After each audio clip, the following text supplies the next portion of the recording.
This lesson covers modulation and encoding. Now, this modulation and encoding happens at the physical layer down at the network interface card and at the network interface card on routers and on other systems like switches perhaps. So modulation and encoding is essentially this: the encoding of your binary data in a modulated signal that is appropriate for the media. So let's consider fiber optic cable. A fiber optic cable uses photons to carry the signal, and the signal carries the data. So we could say that if I modulate the light by turning it on to encode a binary 1 and turning it off to encode a binary 0, we have just introduced digital unipolar modulation and encoding. Turn the light on, we have a binary 1. Turn the light off, we have a binary 0. The turning on and off of the light is the modulation, and the encoding is the representation that light on equals 1, light off equals 0. Here we've just identified digital signaling. It's either a 1 or a 0. It's not analog. And it is unipolar. In other words, we have two states. It's either on or it's off. So this is a very basic, fundamental modulation and encoding technique. This again is digital signaling, and it's unipolar because it's either on or off. Now, our Ethernet media also uses this digital unipolar signaling as well. And it uses, instead of photons, it uses voltage, which pushes electrons. So electron flow and voltage are the mechanisms that convey the data signal inside the media that is Ethernet. So with an Ethernet network, we use plus 3.3 volts DC to represent a binary 1, and 0 volts, or the absence of voltage, to represent a binary 0. And I can use this 3.3 volts to modulate the voltage from 0 to 3.3 volts to encode my binary 1s and 0s. Now, I say that Ethernet uses digital unipolar signaling. There are many signaling schemes, and there are some variations on this. So this is an example. It is not necessarily a lot. There is also a bipolar signaling scheme, and in my example here on the slide, I'm referring to what we would use over a T1 connection, for example. That's a long-distance signaling scheme used by the telco systems. So back in the days before we had such great internet connections from coaxial cable or fiber optic broadband or whatever you're using today, back in the day, the way we had to connect our offices together was we would pay the telephone company for a dedicated set of wires between the home office and the branch offices. And it used T1 technologies, Telco 1 technologies, which used plus and minus 120 volts to convey its signal. And this was called digital signaling, but it was bipolar. In other words, I could be plus 120 volts to convey a digital 1 or minus 120 volts to convey a digital 0. And the good thing about this is, if you notice, in between each binary bit, there is a return to 0 state. In other words, two 1s in a row are clearly delineated because I send you out a binary 1 at 120 volts, but then I return to 0 volts for a period of time. And my second one is coming, okay, here it comes, boom, there's the next 120 volts to convey my second binary 1. Now, over a long distance, those binary 1s are going to attenuate. They're going to degrade. And over some distance, it's going to get to a point where the receiving side is struggling to figure out, was that a 1 or was that I'm still at 0? I can't even tell. And so that's why we did this return to 0 for the definition of a 1 bit, and now that 1 bit is done. And here comes the second 1 bit, and now that 1 bit is done. And then we drop to minus 120 volts to represent binary 0s. So this is bipolar digital signaling. And again, this is just one example of the many forms of bipolar digital signaling they can't exist. But this example is roughly out of the T1 era of signaling over long distances. So we use much greater voltages so I can afford a lot greater attenuation because my data runs are so much longer. Now, the third modulation and encoding scheme that we have here is analog signaling. So we had two digital signaling schemes, unipolar and bipolar.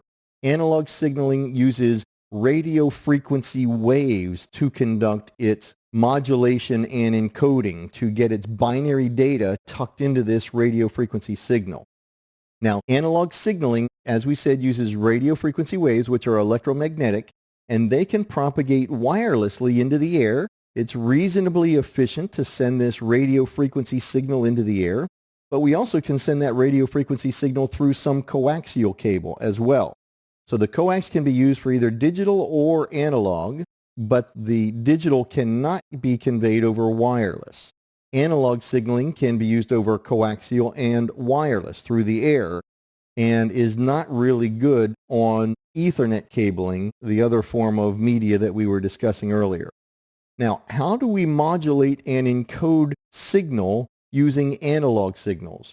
Well, I have got several forms here. The first one is called AM, or amplitude modulation. As we look at that signal over to the right next to the analog label, we see that it has a certain height. That sine wave goes a certain height up. Now, the height of that wave is an indicator of the power or voltage that's applied to create that wave. And what I can do, if I want to encode a binary 1, I can make that wave taller. In other words, I'll use greater voltage, greater power for that one part of the cycle to encode a binary 1, for example.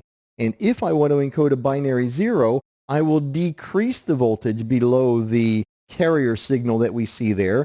So a lower power will represent 0 as the encoded signal. And I'll modulate the voltage or the power of this first portion of the sine wave, either higher or lower, to encode a binary 1 or 0. That's amplitude modulation. Frequency modulation says use a higher frequency, would be a shorter wave, to represent a binary 1, and use a lower frequency, a longer wave, to represent a binary 0. So here's another way I can modulate the frequency to encode binary 1s and 0s.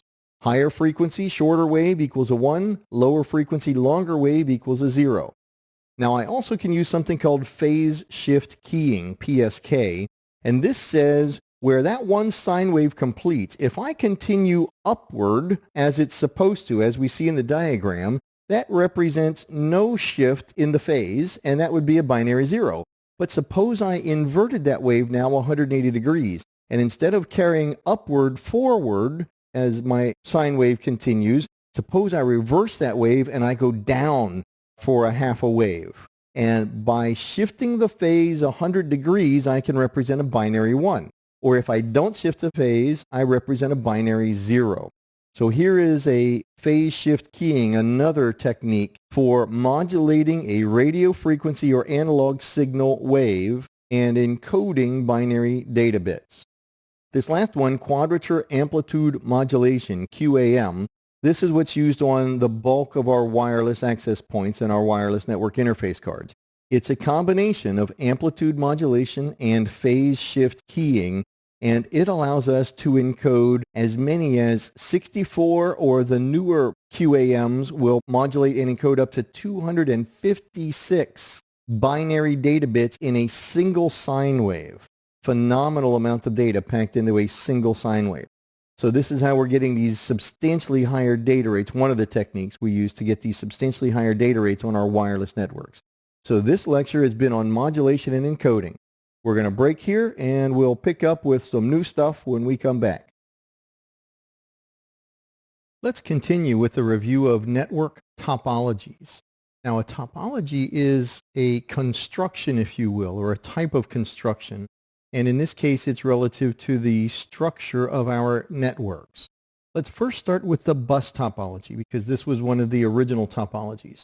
This came to us out of classically the 10 base 2 and the 10 base 5 type of networks that used a linear bus topology. Now this is a core backbone. That's the bus part of this. that we would snake through the office, if you will, and then you would tap into that bus, that backbone, with the different nodes that you want to connect to the network. Now, the linear bus has the problem that it requires terminators at the endpoint, because here's what happens. As a node on the bus begins to transmit, the energy that is the signal, now this is electron flow pushed by voltage, we're pushing electrons, this electromagnetic energy, this electron flow, will propagate in both directions from that transmitting node on the bus. And if the energy hits the end of the cable and is not properly terminated or destroyed or absorbed, then the energy will reflect back into the cable and begin to destroy the oncoming signal. You remember baseband technology, that's what this is. A baseband technology can only tolerate a single signal on the wire. And if two signals enter the wire at any point in time, both signals are destroyed. Well, that reflected signal is a second signal now on the wire. What we'd have to do is add terminators to the ends, the two ends of the linear bus network. Now, here was a continued problem with this, and that is that if any connection came loose on that linear bus, we now have two halves of a bus. One end is terminated on each half, and the other end of each half is now not terminated. And as a result, we would get that reflected signal due to this unterminated endpoint, and each half of the bus would now be down or non-functional because of this constant collision status. This would cause a constant point of aggravation and constantly needed to be repaired. You'd always be wiggling connectors to make sure that you've got a solid connection on the linear bus. Again, 10 base 2, 10 megabits baseband, 200 meters was the approximate length. About 185 meters was the actual length for 10 base 2.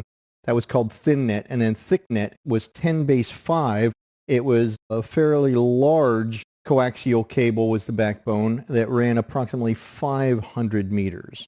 About the consistency of a frozen garden hose that you tap into as the backbone or the bus for this network.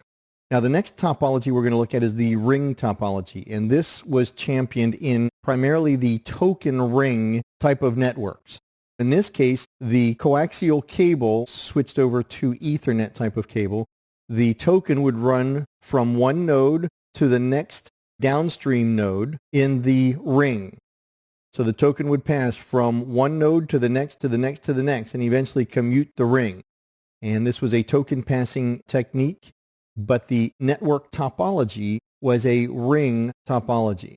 Now, the next one we're going to look at is called the star topology.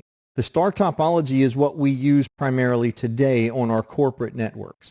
We wind up with this central connection block. Now, back in the original days, this was really nothing more than a connection box. Basically was a series of wires soldered together. There was no power to it. There was no repeater function in it. There was no intelligence whatsoever. It basically connected wires together, and the various nodes would then be able to communicate amongst one another. However, in time, these connector blocks became powered and were amplifiers or repeaters, if you will. In a digital sense, we would call that a repeater. So in addition to it having all the right connections so that different nodes could communicate amongst one another, that central point that required power was also a repeater that would regenerate the signal. And this formed a star topology because the different nodes would each have to have a cable run back to this central hub or concentrator. Now, today, those hubs have been replaced with switches. However, similarly, each node must still connect back to the switch with typically a dedicated Ethernet cable run. So we still typically today rely on this star topology. The next one we're going to look at is called the tree topology, and this is an extension of the star, if you will. This also could be considered a hybrid topology because it's more a combination of the bus and the star. So here we have the tree topology that has something akin to a backbone, a core, typically high-speed, high data rate backbone that you would snake perhaps up the elevator shaft, and then you would tap off of that backbone on each floor with a star. And so each floor then would be a branch on this tree, with the trunk of the tree being this perhaps fiber optic cable run that would run up the elevator shaft. So this was a sort of a hybrid or a combination of the bus and the star topologies. Now, in this case, if the backbone were to have a failure, then each floor, each branch on that tree would still operate correctly. So we'd have still a functioning local area network for that one floor, but it might not be able to communicate with the other floors in the example that I described. Now let's roll back and let's look at that star. Well, what happens if the concentrator or the hub or the switch in that star fails? So the hub, concentrator, or switch is the central point, the main point of failure. Because if a node goes down, no problem, the rest of the network operates fine. If an Ethernet cable fails, only that one node is affected by the bad Ethernet cable. The rest of the network is fine. So the concentrator itself, or the hub or switch itself, that middle point, is the single point of failure that would bring down the network. On the ring, very similar to the bus, if the ring network ever became disconnected, then the network would be down because the token could no longer commute the ring. So the ring network, the cable itself is the point of failure, just like on the bus, the cable itself is a single point of failure. Trying to defeat this notion of a single point of failure is the reason for the next type of network, the next topology, and that's the mesh. The point of the mesh network is to have redundant paths, and that way if any one cable or device fails, the rest of the network can operate correctly because it didn't rely on that one device or that one cable run for connectivity. There were multiple paths to each destination. Now, the notion of the full mesh is more of an academic model because it typically is greater redundancy than what's really needed, and that increased redundancy comes with a price. And so typically, if you had a second path, a redundant path from point A to point B, you're already great when it comes to redundancy. And you don't need 5 paths because the cost of those 5 paths are way too expensive. So typically that full mesh is more of an academic model and typically not implemented. Therefore, the partial mesh is typically the type of model that has been implemented. Now, the difference between a physical topology and a logical topology primarily comes in the ring topology, because in the early token ring networks, the cable literally was constructed to form something akin to a ring, and the token would pass or commute from one node to the downstream neighbor next node to the downstream neighbor next node and would eventually make the entire loop. However, as token ring networks became more and more popular, a concentrator was built so that token ring would actually exist inside the concentrator, but each node would have to have a cable back to the concentrator. So in this case, we had a physical star. The cable runs physically produced a star topology. However, the token passed in a ring topology, but the ring was pretty much collapsed within this central concentrator. By the way, the name of that concentrator was a multi-station access unit called a MAL or an MSAL. We're going to take a break here after reviewing these network topologies, and we will pick up shortly where we left off. In this lesson, we're going to explore the different sizes of networks. This has to do with a little more than just size, though. It has also to do with a level of administrative control and trust. These are some of the aspects we're going to be looking at in this particular description or discussion. Let's first look at this term intranet. This is a collection of well-connected segments. A segment is a network that is bounded by a router. In other words, from the router out to all the nodes that connect to that point on the router, that's considered a segment. And the router can connect multiple segments together, and multiple routers can connect multiple segments together. So this intranet is typically private and has well-connected segments. Now, very often, we will describe the intranet as the network that your computer is connected to, because there's this contrast we're going to bump into when we look at the next term.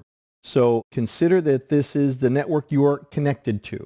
Now, very often, because today data rates are getting higher and higher, you might have a connection to a branch office, let's say, that uses gigabit fiber optic. And as a result, this well-connected notion may fall apart a little bit. So we're going to add two other types of boundaries that establish what we might consider the intranet. And so first, it's this private, well-connected, land speed or better, collection of segments.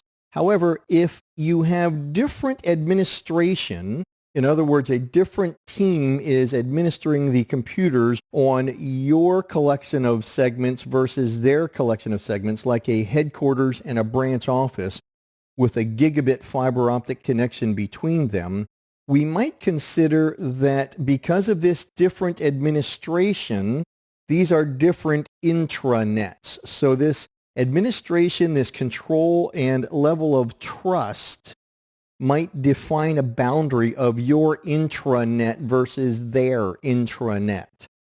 And yet another component that might tend to be this boundary is security devices. So we have common administrative control and policy. That's one boundary that we might use as our definition of intranet.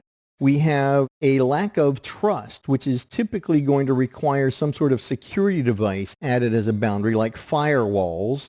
This might be the definition of your intranet. You live on the inside where it's all trusted. Anything outside those security devices are less trusted, therefore not part of your intranet. And finally, we have this original definition that's now kind of getting a little fuzzy because of the high data rates on our metropolitan area connections, regional area connections, and perhaps even wide area connections. This well-connected segment might be skewed a little bit because of these high data rates that we're getting now on our larger or longer runs. To a large extent, it now deals with a level of trust, administrative control, and connectivity. And typically, it is a private entity that holds, controls, or defines policy on this intranet. Now, in contrast to the intranet, we might have a second collection of well-connected segments that we don't trust so much. However, we're connected to it persistently. So this is the classic definition for an extranet. Here we have a less trusted collection, one or more segments that we connect to on a regular basis. Where my computer is attached, it's my intranet. However, I still may have a good connection to this other collection of segments, but that is now my extranet. And the extranet is less trusted, perhaps managed by a different administrative staff, and might be bounded by a firewall or some other security boundary that allows me to filter and limit their access to our trusted environment on our intranet. Now, the extranet has this mid-level of trust and control and connectivity. Even though it still might be that 1 gigabit connection to the branch office, we still consider that that's more of a WAN link and not part of our local area network, our intranet. And finally, the third definition here is internet. Well, that is that big global network that holds all those web resources, the web servers, the FTP servers, things along these lines. Now, that intranet is the public space, and that public space is the least trusted, has the least amount of control from my perspective, and therefore we generally will want to defend ourselves very rigidly from the outsiders coming into my intranet from the internet because of their exceedingly low level of trust. We're going to move forward and we're going to address a little bit more the size of the network. So here's a handful of definitions that tend to describe in physical space how big is the network. We'll start with the smallest and move towards the largest. The first is the personal area network. Now typically this is about a 10-meter radius. 10 meters is about 33 feet, and therefore this is a fairly small network. So the PAN, or personal area network, primarily will use wireless Bluetooth technology for most of our computing devices, but there's this low power wireless technology called Zigbee that is very similar to Bluetooth, but it focuses very much on exceptionally low power. So we have very low battery requirements for Zigbee technology, but Bluetooth right now is the dominant technology. Zigbee is coming along, though, in many, many marketplaces. The next one up is local area network. We're talking about tens of meters to hundreds of meters of geographic space. And typically we use Ethernet cabling and wireless networks. This would be our wireless LAN, your typical access point running 802.11a or B or G or N, or the new standard is 802.11ac. And these are our wireless local area networks. So we're talking hundreds of meters that we might string together. And this produces our LAN. And that LAN, of course, as we just described, is kind of like your intranet. Now, the next one down is called a metropolitan area network or a campus area network. And here we're going to take these LANs and we're going to string them together. And we're going to get hundreds of meters to miles to maybe even tens of miles of space out of the metropolitan area network. Typically, these LANs will be connected by fiber optics or perhaps wireless point-to-point connections.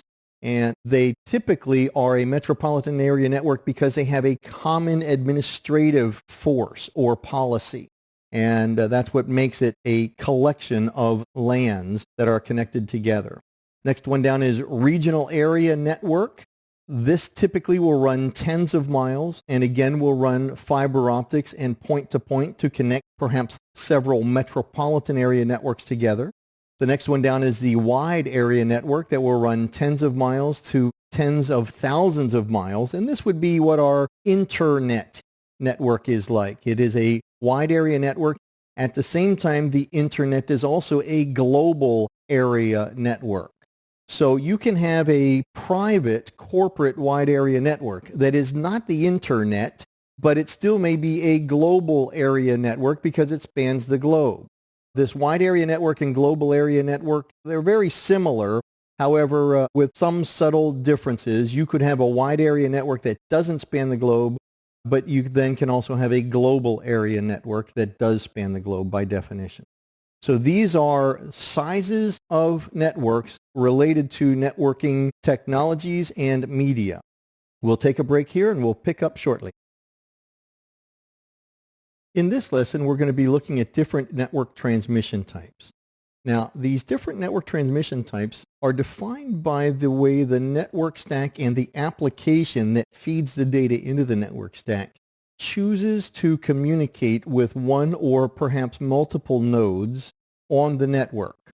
Now, the first example is called the unicast. The unicast is from a single source to a single and unambiguous destination. This is a one-to-one data transmission or flow of information from one point to a specific single point as a destination.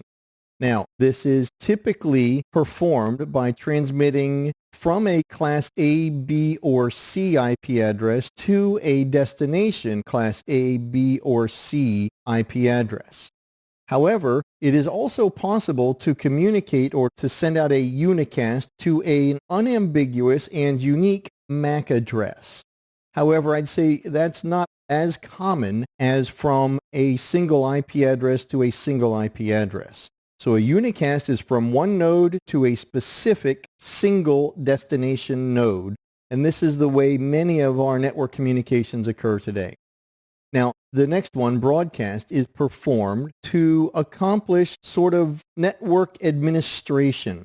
Most of the time, you don't send the actual payload of data in a broadcast, but the broadcast is typically done to achieve some information or acquire some information that is needed to accomplish the flow of data, not actually to perform the flow of data. So a broadcast is typically sent from one node, the transmitter or the sender, to all the nodes within a specified range.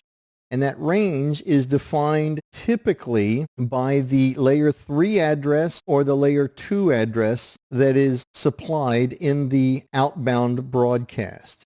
Now you can have a layer 3 broadcast that uses an IP address with the broadcast address for the subnet that you're sending the broadcast to.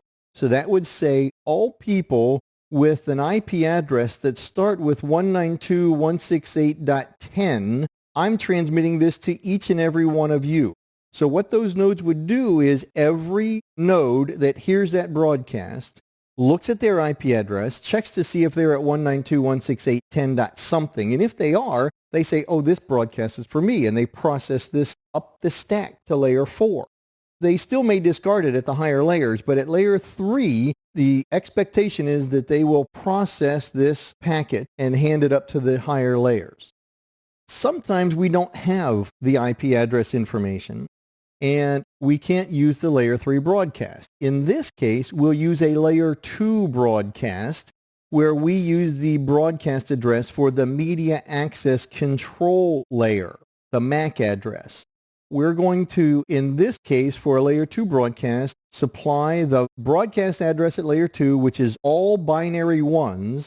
However, if you recall, MAC addresses are typically documented or written by using pairs of hexadecimal characters. And in this case, all ones, the broadcast address, will translate in hexadecimal to all Fs as the MAC address. Now, if you're going to send a broadcast at layer 2, you may or may not be sending a broadcast at layer 3. But if you're sending a broadcast to layer 3, you are always sending the broadcast at layer 2.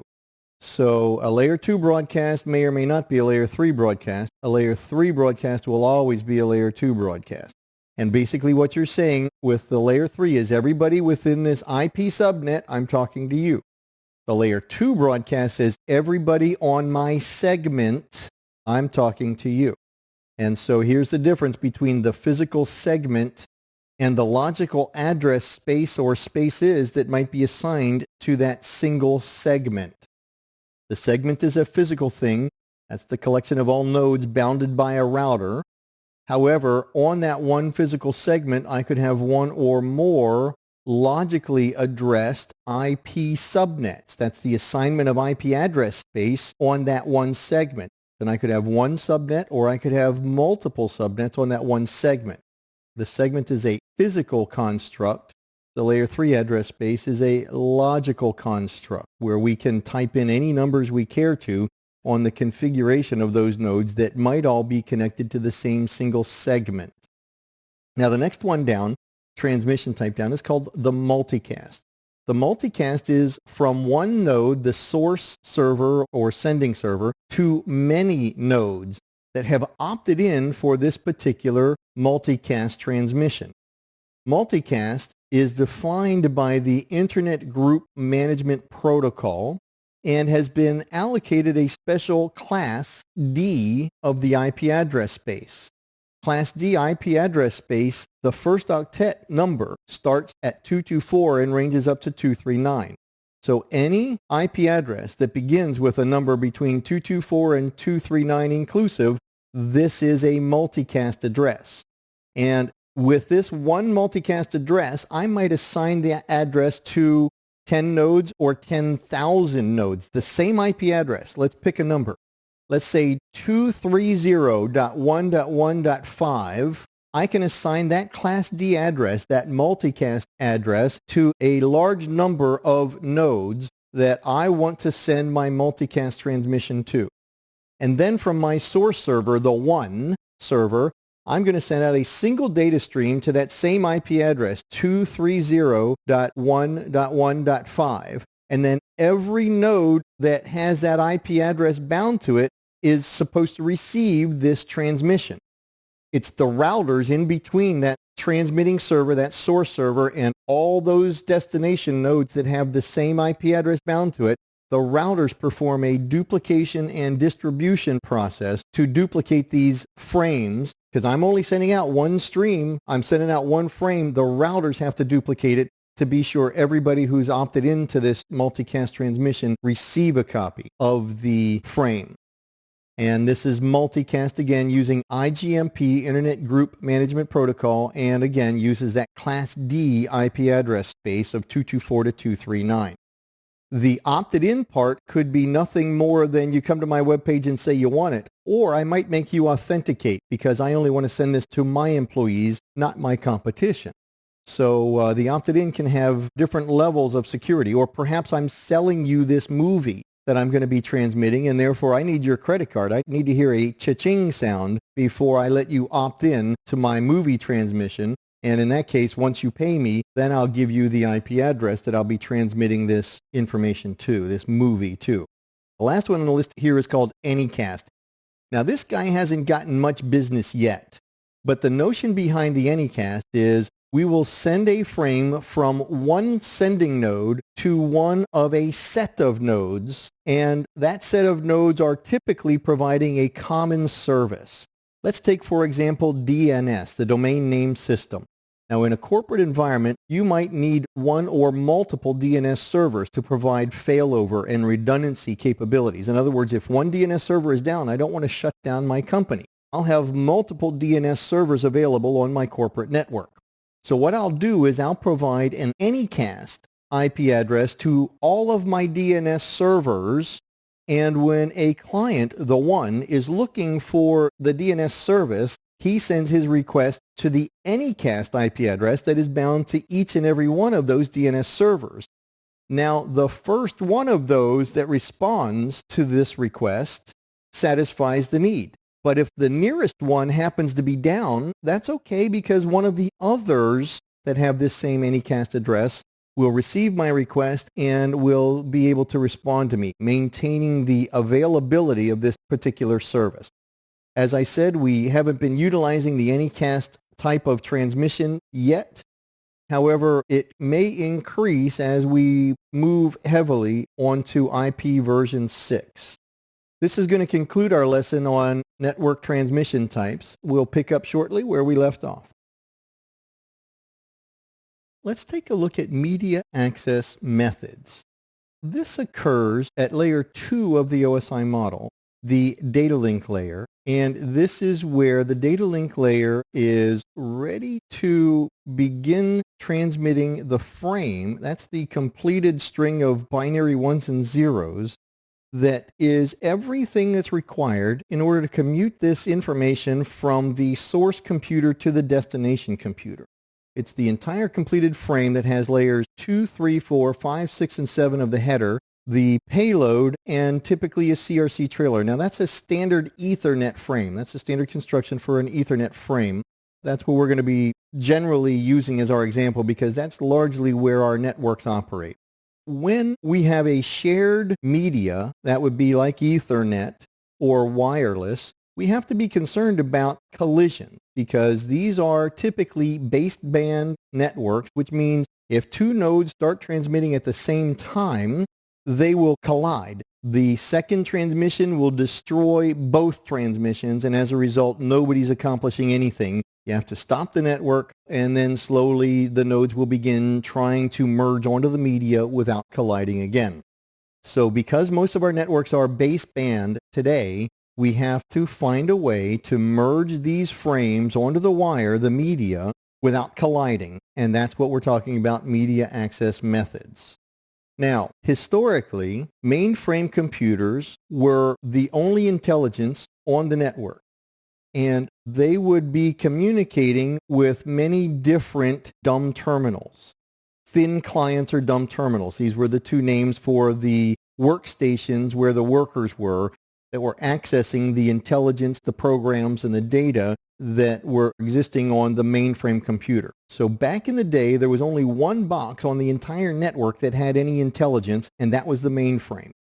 And so the way the mainframe would manage the media access is the mainframe, the only guy with any smarts, would poll the different thin clients or dumb terminals and say, node number 1, do you have something to transmit? No, you don't? Okay. Node number 2, do you have something to transmit? Oh, you do? Okay, tell me, stop. Node number 3, node number 4. And it would simply poll each of the workstations to see if any of those workstations had something to transmit or not.